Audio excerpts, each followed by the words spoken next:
Subscribe करें हमारा YouTube channel और यदि सब्सक्राइब कर लिया है तो नए वीडियो के नोटिफिकेशन मोबाइल में प्राप्त करने के लिए बेल आइकन दबाएं।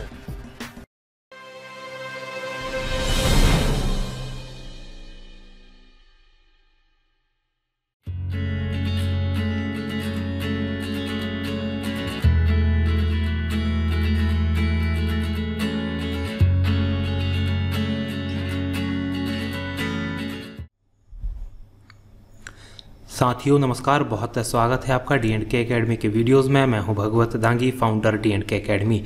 बात कर रहे हैं हम हिंदी की और हिंदी के मोस्ट IMP MCQs का ये 8वां भाग है। यदि इससे पहले वाले वीडियोस आपने नहीं देखे तो कृपया इन वीडियोस को आप जरूर देख लें। आज बात करेंगे क्वेश्चन नंबर 175 से लेकर 200 तक की, और इस वीडियो की आपको PDF मिल जाएगी। और PDF को प्राप्त करने के लिए आपको हमारी वेबसाइट www.dkmpsc.com को विजिट करना होगा। लिंक डिस्क्रिप्शन में दी गई है।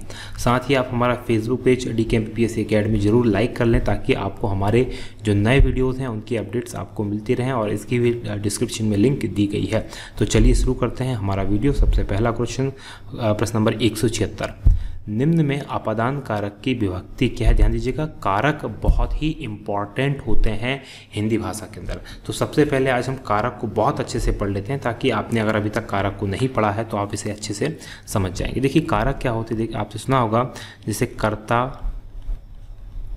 कर्ता ने, ठीक है, कर्म को, करण से या के साथ या फिर के द्वारा,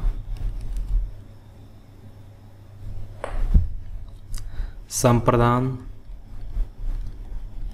संप्रदान मतलब के लिए, अपादान, अपादान मतलब के साथ, संबंध, संबंध मतलब का, की, के, अधिकरण,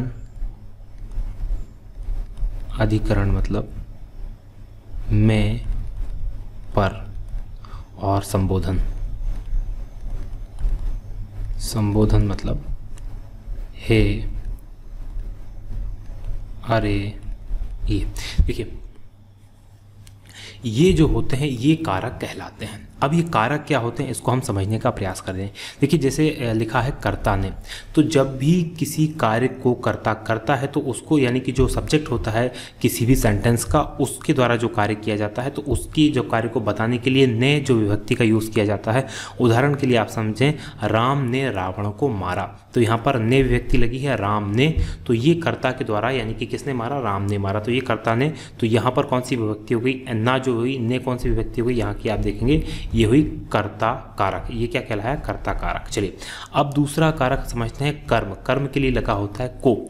कर्म को, कर्म आखिर क्या होता है? कर्म वो चीज़ होती है जिस पर क्रिया का फल पड़ता है, यानी कि जो क्रिया होती है उसका असर जिस चीज़ पर पड़ता है वो होता है कर्म। उदाहरण के लिए आप समझें, मोहन ने सांप को मारा, तो यहाँ पर क्रिया क्या हुई? मारने की, और किसके ऊपर फल पड़ा? मारने का जो फल पड़ा वो पड़ा सांप के ऊपर।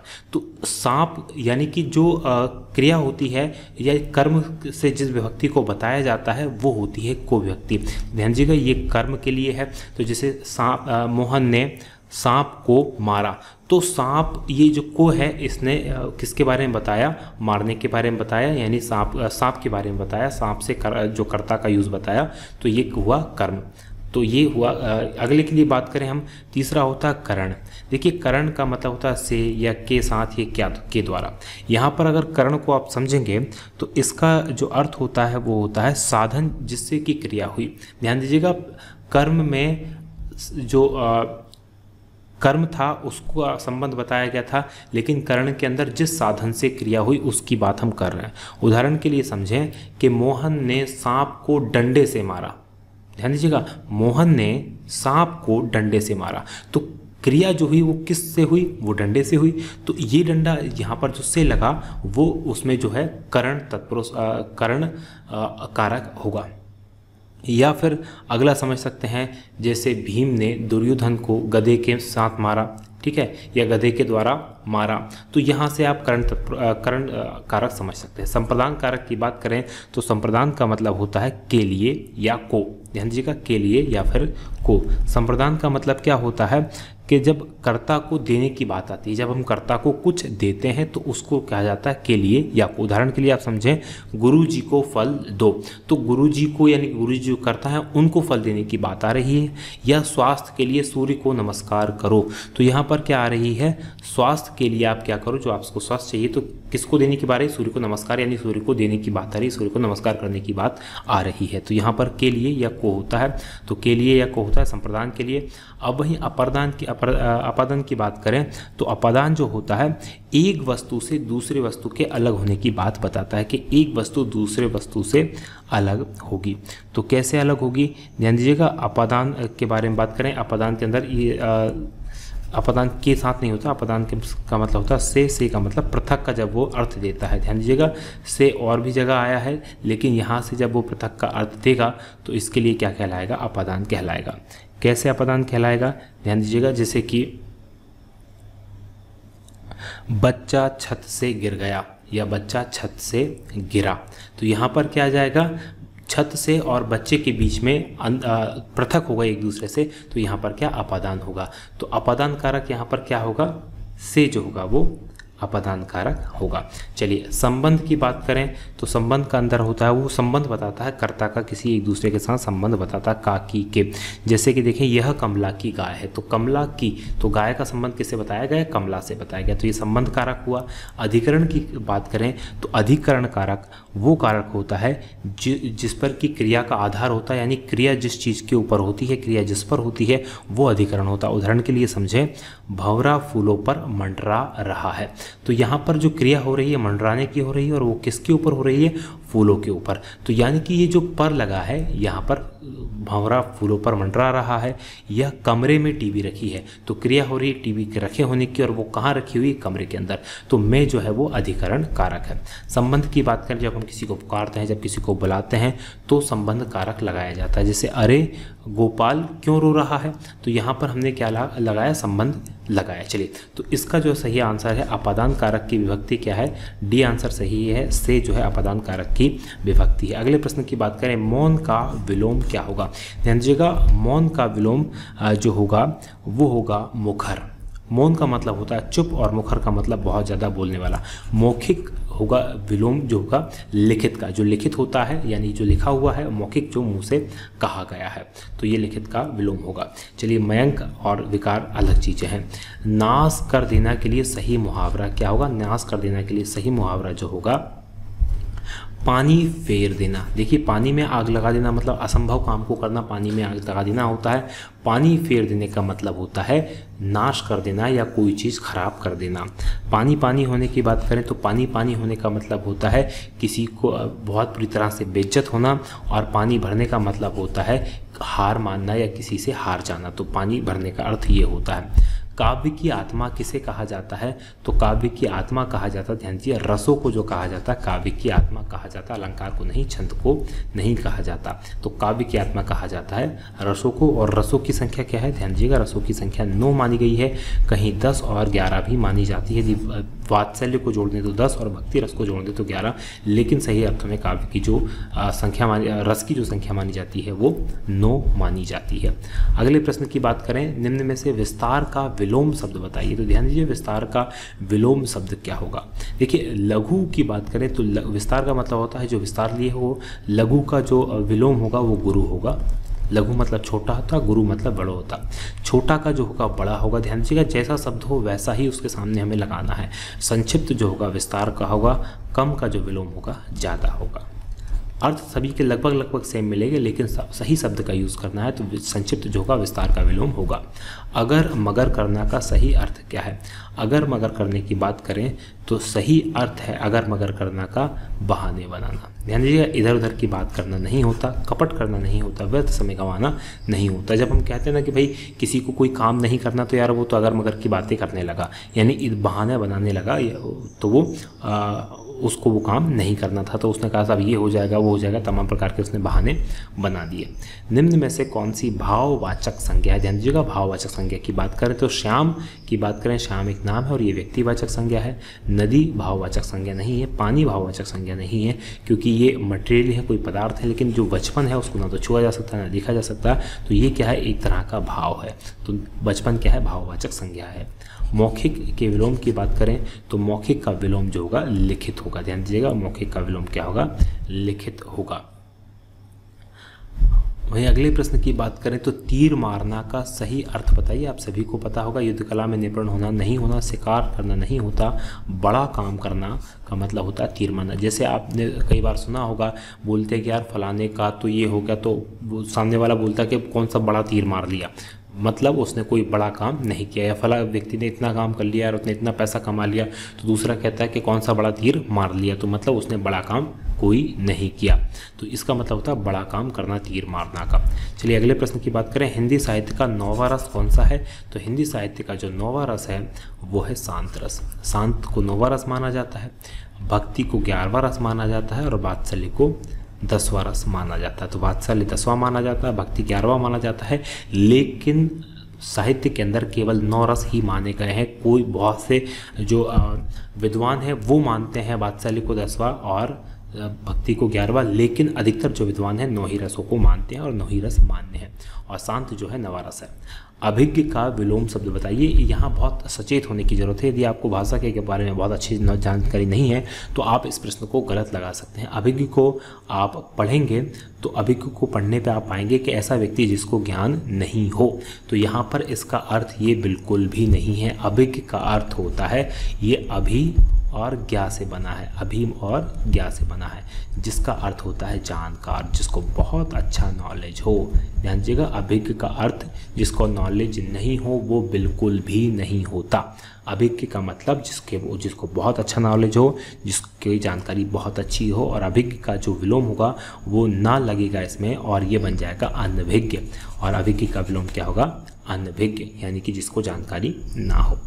जो व्यर्थ की बातें करता हो, इसके लिए सही शब्द का चयन कीजिए। तो जो व्यर्थ की बातें करता हो वो क्या कहलाता है, वो कहलाता है वाचाल, बहुत ज़्यादा बोलने वाला। बहुभाषी मतलब जो बहुत सारी बातें करता हो, बहुत सारी भाषाएं बोलता हो। कुवक्ता यानी जो गलत गंदी बातें करता हो। वाक्पटु की बात करें तो जो बोलने में चतुर हो, यानी कि जो चतुरता से बात करता हो वो वाक्पटु कहलाता है। लेकिन वाचाल जो कि जबरदस्ती बिना बात के बोलता रहता है वो वाचाल कहलाता है। चलिए अगले प्रश्न की बात करें, किसी संस्था के 25 वर्ष पूर्ण होने पर जो उत्सव मनाया जाता है उसके लिए उपयुक्त शब्द। ध्यान दीजिएगा, हीरक जयंती जो मनाई जाती है वो उसे इंग्लिश में डायमंड जुबली या प्लेटिनम जुबली भी कहा जाता है, और 75 वर्ष की जब कोई चीज़ की वर्षगांठ होती है तो हीरक जयंती मनाई जाती है। वहीं रजत जयंती की बात करें या सिल्वर जुबली की बात करें तो 25 वर्ष होने पर सिल्वर जुबली मनाई जाती है। शताब्दी की बात करें तो 100 वर्ष होने पर शताब्दी मनाई जाती है, और स्वर्ण जयंती की बात करें तो किसी भी संस्था के 50 वर्ष होने पर स्वर्ण जयंती मनाई जाती है। तो 25 वर्ष होने पर कौन सी मनाई जाती है, रजत जयंती मनाई जाती है।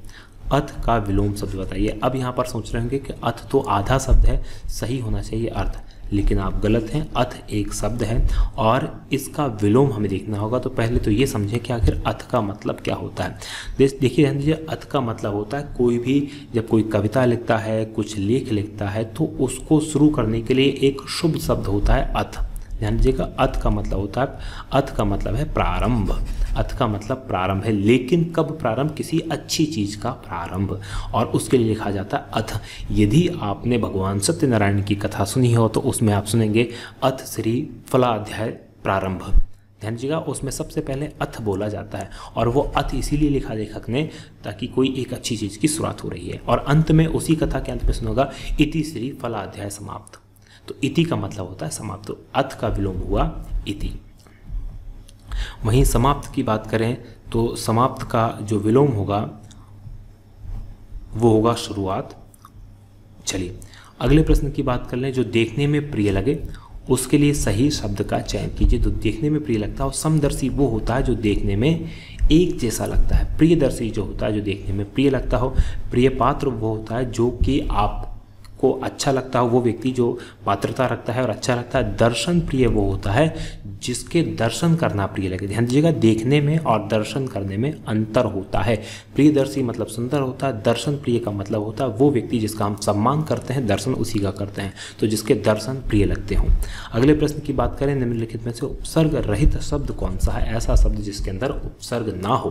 तो ध्यान दीजिएगा, उपसर्ग कहाँ लगता है? उपसर्ग लगता है वाक्य के प्रारंभ में। देखिए प्रत्यार्पण के अंदर अगर आप देखें तो प्रति और अर्पण दो शब्द बने, तो इसके अंदर जो उपसर्ग है प्रति है। विमोचन के अंदर वि उपसर्ग है।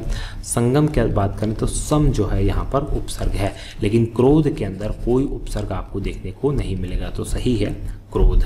अगले प्रश्न की बात करें, ऋजु। ऋजु का विलोम शब्द क्या है? तो यहाँ पर ऋजु ये ऋतु बिल्कुल नहीं है, ध्यान दीजिएगा ये ऋजु ही है, और ऋजु का अर्थ होता है सीधा। ध्यान दीजिएगा, सीधा या कोई बहुत सरल व्यक्तित्व, सरल व्यक्ति, बहुत सीधे टाइप के जो लोग होते हैं ना, एकदम सरल से, उन्हें ऋजु कहा जाता है। तो इसका जो विलोम होगा वक्र, वक्र यानी कि टेढ़ा, वक्र यानी कि टेढ़ा, तो ये वक्र होगा, सीधा नहीं होगा, सरल नहीं होगा, तिर्यक नहीं होगा। अंत अगले प्रश्न की बात करें, जिसे कठिनाई से जीता जा सके उसके लिए सही शब्द का चयन कीजिए। विजित का मतलब होता है जिसे जीता गया, अज्ञेय मतलब जिसके बारे में जाना गया, अजय जिसको जीता ना जा सके, लेकिन दुर्जय मतलब जिसे कठिनाई से, लेकिन जीता तो जा सकता है लेकिन कठिनाई से जीता जा सके, तो दुर्जय है ऐसा शब्द। निम्नलिखित वाक्यों में शुद्ध पदक्रम वाला वाक्य कौन सा है, यानी कि सही संरचना के रूप में वाक्य कौन सा है? ध्यान दीजिएगा, एक पानी का गिलास लाओ। ध्यान दीजिएगा, इसके अंदर दो ही शब्द हैं। पहला शब्द है एक पानी का गिलास, ये एक ही है और यही करता है, और पानी का गिलास क्रिया है, तो ये इस टाइप से इसका फॉर्मेशन है। तो ध्यान दीजिएगा, एक पानी का गिलास गलत होता है, एक गिलास पानी का भी गलत होता है, ये बिल्कुल गलत फॉर्मेशन है। पानी का एक गिलास सही वाक्य, सही शब्द जो होगा पानी का एक गिलास होगा, क्योंकि पानी एक नहीं होता। गिलास आपको जो है एक गिलास लाना है, लेकिन ये गिलास बाद में आएगा, पहले पानी आएगा, तो पानी का एक गिलास आपको लेकर आना है, तो ये सही आंसर होगा, पानी का एक गिलास लाओ। सन्मार्ग में प्रयुक्त संधि का नाम बताइए। सन्मार्ग का संधि विच्छेद आप करेंगे तो सत धन मार्ग, ध्यान दीजिएगा, सत धन मार्ग, और ये ता है वो ना में चेंज हो गया क्योंकि यहाँ पर पंचमाक्षर है, और ये व्यंजन संधि में होता है।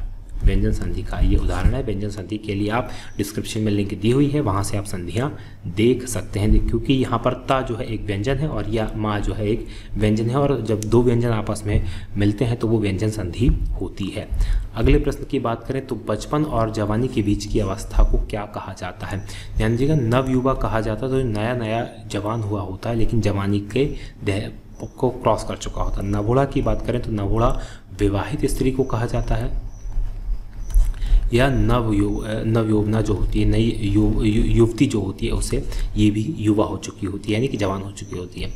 वय संधि कहा जाता उस स्थिति को जब व्यक्ति बचपन और जवानी के बीच में जो होता है वो वय संधि कहलाती है। और वयस्कता तो आपको पता है, जो वयस्क हो जाता है 18 वर्ष से ऊपर का माना जाता है वो वयस्क हो जाता है। राम घर आया, उसने माँ को देखा, इस वाक्य का संयुक्त वाक्य क्या होगा? तो सबसे पहले हमें ये समझना पड़ेगा कि वाक्यों के प्रकार कौन कौन से हैं। देखिए 3 प्रकार के वाक्य होते हैं। पहला जो होता है सिंपल वाक्य, साधारण वाक्य जिसे कहा जाता है, दूसरा होता है संयुक्त वाक्य, और तीसरा होता है मिश्र वाक्य। ध्यान दीजिएगा, यहाँ पर हमें संयुक्त वाक्य समझना होगा। तो सबसे पहले साधारण वाक्य तो वो होता है जिसके अंदर एक कर्ता होता है और एक कर्म होता है। जैसे यहाँ पर आप देखें, राम घर गया, ये सिंपल साधारण वाक्य है। उसने माँ को देखा, ये भी एक साधारण वाक्य है।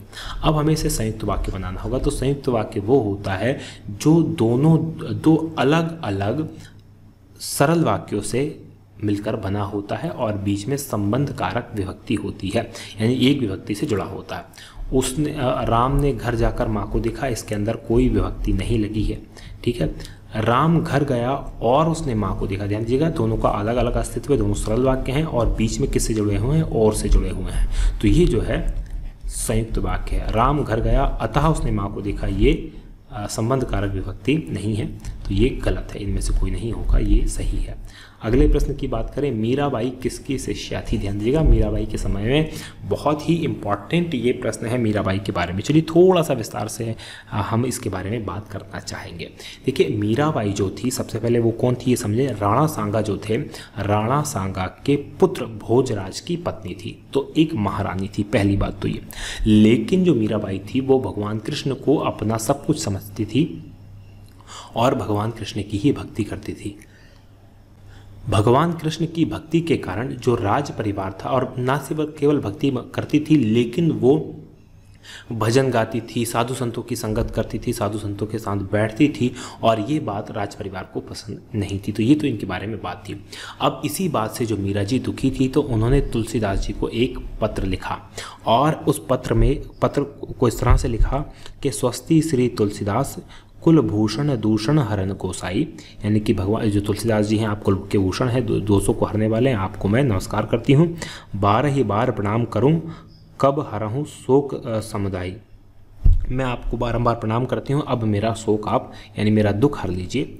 घर के स्वजन हमारे जेते सबन उपाधि बढ़ाई, हमारे घर के जो रहने वाले हैं, घर के स्वजन हैं, वो बहुत बड़ी बड़ी उपाधि धारण किए हुए महाराणा राणा हैं। साधु सग अरु भजन करत मही देत कलेश महाई, मैं साधुओं के साथ भजन करती हूँ तो मुझसे वो घर वाले दुख देते हैं। मेरे माता पिता के सम हो हरि भक्तन सुखदाई, आप मेरे माता पिता के समान हो और हरि भक्तों को सुख देने वाले हो। हमको कहा उचित करवो सो लिखहीं समझाई, हमें उचित बात क्या होगी वो लिखकर आप समझाएं।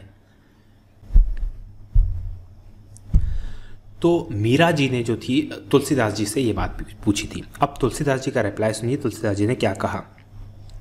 जाके प्रिय न राम वेदेहि सो नर तजहि कोटि बेरिसम जदपि परम स्नेही, यानी जिस व्यक्ति के मन में राम और सीता जो जिसको प्यारे नहीं हो, उस व्यक्ति को करोड़ रूप से जो बेरी दुश्मन होता है उसके समान हमें त्याग देना चाहिए, हालांकि वो कितना ही अपना क्यों ना हो। तो ये किसने कहा? तुलसीदास जी ने मीरा जी को लेटर लिख दिया। लेकिन यहाँ पर ध्यान दीजिएगा, मीरा जी जो थी वो तुलसीदास जी की शिष्या नहीं थी, वो शिष्या थी रैदास या रविदास जी की।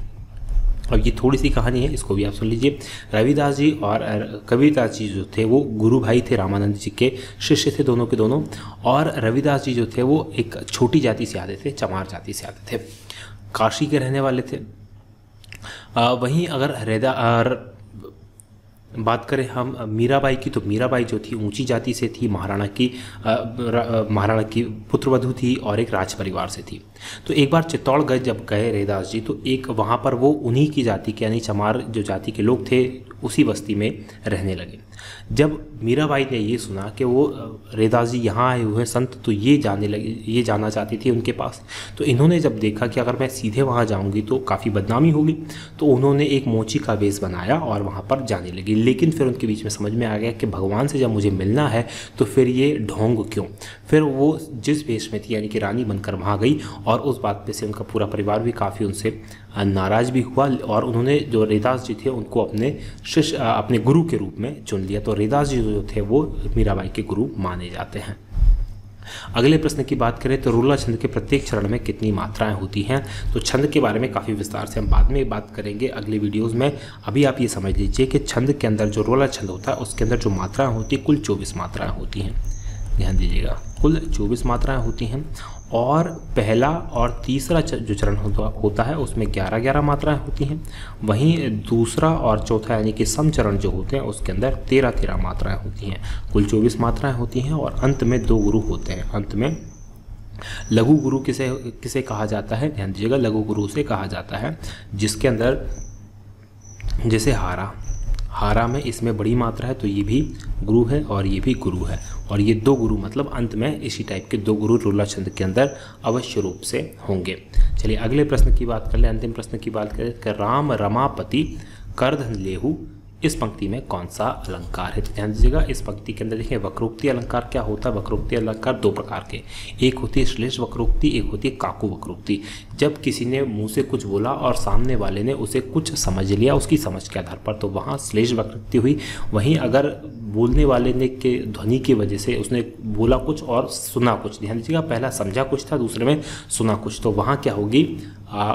काकू वक्रोक्ति होगी। लेकिन यहाँ ऐसी कोई बात नहीं हो रही। यहाँ तो राम रमापति करधन लेहु खींचत चाप मिटे संदेहु, ये इसका पूरा चौपाई है ये पूरी की पूरी। ये घटना तब की है जब भगवान राम और माता सीता का स्वयंवर हो रहा है, और उन्होंने जो शिव जी का धनुष है उसे तोड़ दिया है। तो जो परशुराम जी हैं वो उनसे कहते हैं कि तुम अपने आप को सिद्ध करो। और अपना जो परशुराम जी का खुद का धनुष था उन्होंने उनको दिया राम जी को और कहा कि राम रमापति, कि राम रमा के पति हो, कर धनु लेहूँ, मतलब अपने हाथों में धनु, मतलब इस धनुष को लो। और फिर खींचत चाप मिटे संदेह, उन्होंने उस धनुष की भगवान राम ने चाप खींची या इसकी प्रत्यंचा चढ़ाई। तो फिर जो परशुराम जी थे उनके सारे के सारे जो डाउट्स थे वो क्लियर हो गए, यानी कि उन्हें उनके जो संदेह थे सब मिट गए। तो ये यहाँ पर सीधी सीधी बात चल रही है। देखिए इसके अंदर हम बात करें, वक्रोक्ति अलंकार नहीं है। यमक अलंकार में क्या होता है, दो अलग अलग शब्द आते हैं और दोनों शब्द, एक ही शब्द दो बार आता है और दोनों के अर्थ अलग अलग होते हैं, जैसे कनक कनकते सोने मादकता दिखाए। तो यहाँ भी ऐसी कोई बात नहीं है। श्लेष अलंकार की बात करें तो श्लेष अलंकार के अंदर क्या होता है, एक ही शब्द आता है, एक ही बार आता है और दोनों हर बार उसके अलग अलग अर्थ होते हैं। जैसे रहीमन पानी राखिए, बिन पानी सब सून, पानी गए न उबरे, मोती माना शून। अनुप्रास अलंकार में क्या होता है, जब एक ही वर्ण यानी अक्षर की बार बार आवृत्ति होती है तो वहाँ अनुप्रास अलंकार होता है। यहाँ देखें राम आया, फिर रा आया, फिर रा आया, तो एक ही अक्षर बार बार आ रहा है, तो यहाँ पर कौन सा अलंकार होगा, अनुप्रास अलंकार होगा। तो हमारा ये वीडियो आज का यही समाप्त होता है। यदि आपको ये वीडियो पसंद आए तो प्लीज़ इसे आप लाइक जरूर करें, साथ ही अभी सभी दोस्तों के साथ इसे शेयर करें और कमेंट करके हमें ज़रूर बताएं कि आपको ये हमारा प्रयास कैसा लग रहा है। यदि आपको हमारे प्रयास पसंद आते हैं तो निश्चित तौर पर आप हमें पॉजिटिव कमेंट करें। यदि आपके कोई शिकायत या सुझाव है तो वो भी आप कमेंट्स में लिख सकते हैं। साथ ही इस बात से आप बिल्कुल निराश ना हो कि मैं आपके द्वारा जो कमेंट्स किए जाते हैं उनके रिप्लाई नहीं दे पाता, क्योंकि इतने ज़्यादा कमेंट्स आते हैं और व्यवस्था इतनी है कि मैं आपको रिप्लाई नहीं दे पाता। लेकिन यकीन मानिए मैं एक एक कमेंट को बहुत ध्यान से पढ़ता हूं और एक एक चीज़ को शामिल करता हूं, उस चीज़ को समझता हूं। तो आज की बात करेंगे हम यहीं समाप्त। आप देख रहे थे D&K अकेडमी, जो है नंबर 1 GK चैनल। बहुत बहुत धन्यवाद। जय हिंद, जय भारत।